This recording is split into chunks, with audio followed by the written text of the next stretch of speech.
गौण चीजें हैं उन सब से उठकर एक मनुष्यता की बात करता है अपनी कविता में।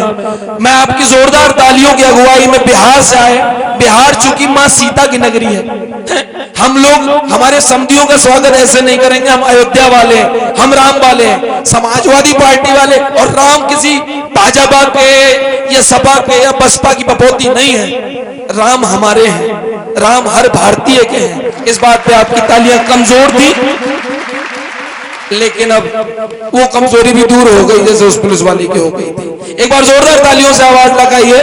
मैं बिहार से हमारे बीच में आए श्री अपूर्व जयंत भाई को आमंत्रित करूंगा कि वे आए और अपना काव्य पाठ पढ़े।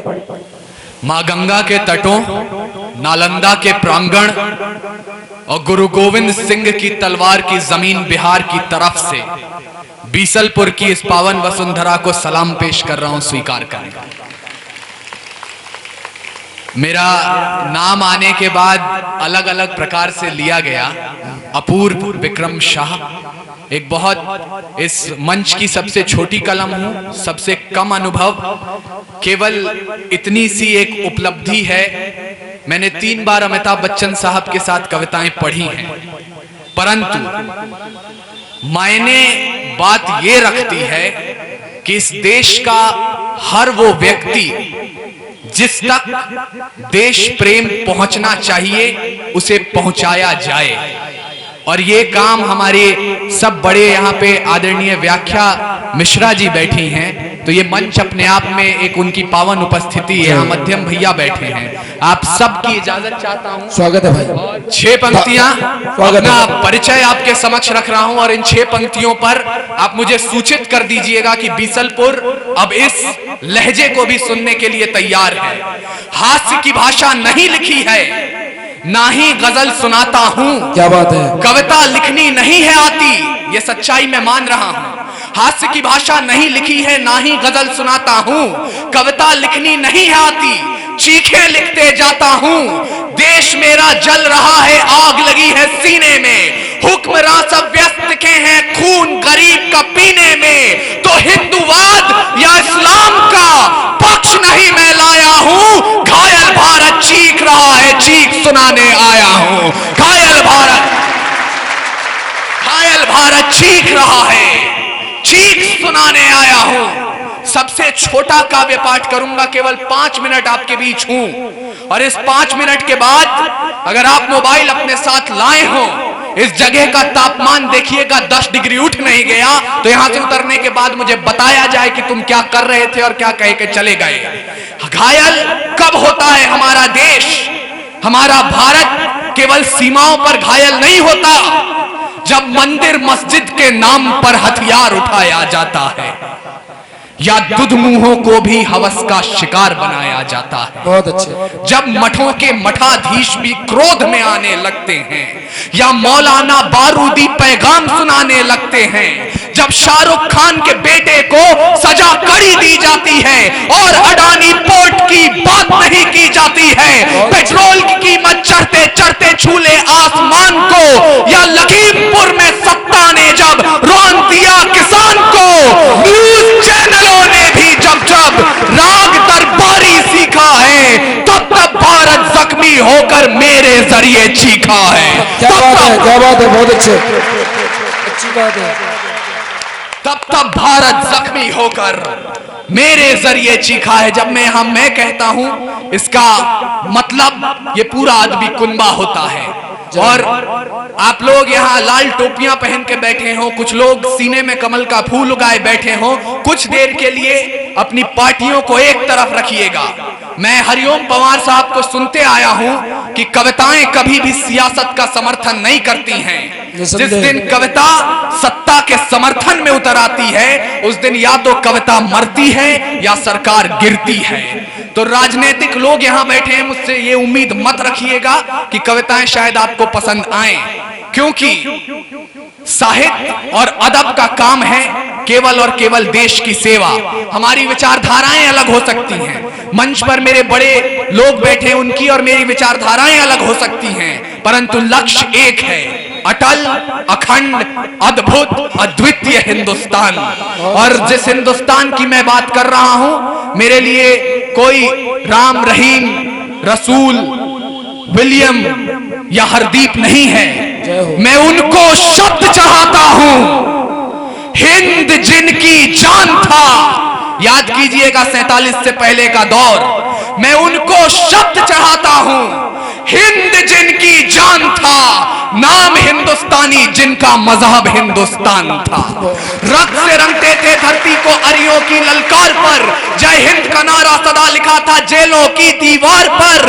अरे बदन पे बधी थी बेड़ियां, दिल मगर आजाद था, और रक्त के अंतिम कतरे में भी भारत जिंदाबाद था। परंतु बदतमीजी की सीमाएं सियासत जब लांघने लगती है और शहीदों पर, कुर्बानों पर प्रश्न चिन्ह लगाया जाता है। आज एनसीईआरटी की पुस्तकें पढ़ाती हैं, मध्य रात्रि 2 दस्तावेजों पर दस्तखत हुए 14 अगस्त 1947 को, और आजादी हमारी झोली में आ गई। मुझे क्षमा करेंगे, ऐसा नहीं हुआ था। कतरा कतरा खून दिया था, दी जवानी जुनून दिया था। खड़े अंग्रेज माने नहीं तो गोलियों से भून दिया था। गोरियों के गाल नहीं थे ना आवाज मजीरों की, खनखनाहट गूंजती थी सेल्यूलर में जंजीरों की। राजनीति से मिली नहीं है, नहीं खरीदी पैसों से, सौदा लहू के मोल हुआ था। भगत सिंह जैसों से और माओ ने गोली खाई थी, बेटे लटके फंदों पर, आजादी की डोली उठी है कुर्बानी के कंधों पर। परंतु उन कुर्बानों के लिए हमने किया क्या है?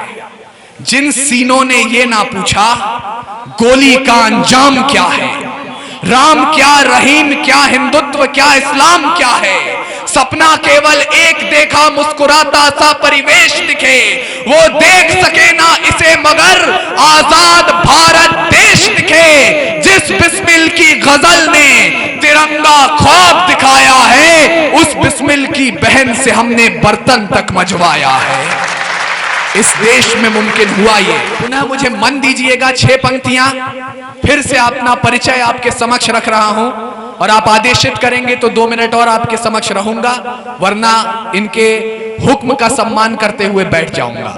हास्य की भाषा नहीं लिखी है सर, हास्य की भाषा नहीं लिखी है, ना ही गजल सुनाता हूं।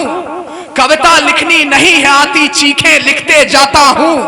देश मेरा जल रहा है, आग लगी है सीने में, हुक्मरान सब व्यस्त दिखे हैं खून गरीब का पीने में। तो इस्लाम या हिंदुवाद का पक्ष नहीं मैं लाया हूं, घायल भारत चीख रहा है, चीख सुनाने आया हूं। घायल भारत चीख रहा है, चीख सुनाने आया हूं। और हमारा देश जख्मी कब होता है? जब मंदिर मस्जिद के नाम पर हथियार उठाया जाता है, या दुधमुहों को भी हवस का शिकार बनाया जाता है।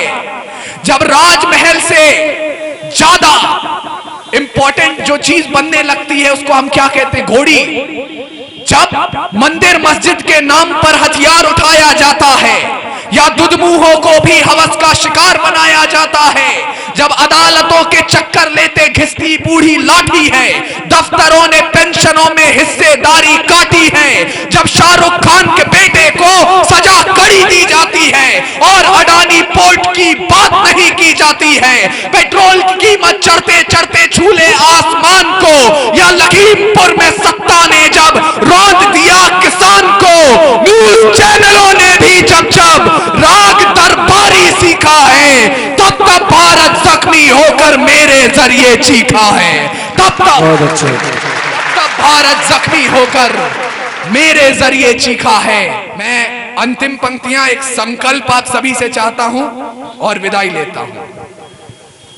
सच्चाई की आवाज है, ये बंद ना हो पाएगी, और तिमिर की घोषणा बुलंद ना हो पाएगी। वाणी का जय घोष कभी हथियार नहीं डालता, कातिलों की झोली में ये प्यार नहीं डालता। भारत की आन रहे शीश भी कटाएंगे, सरहद से आवाज आए खून भी बहाएंगे। लहू की रवानी में उफान होना चाहिए, और अंबर से भी ऊंचा हिंदुस्तान होना चाहिए।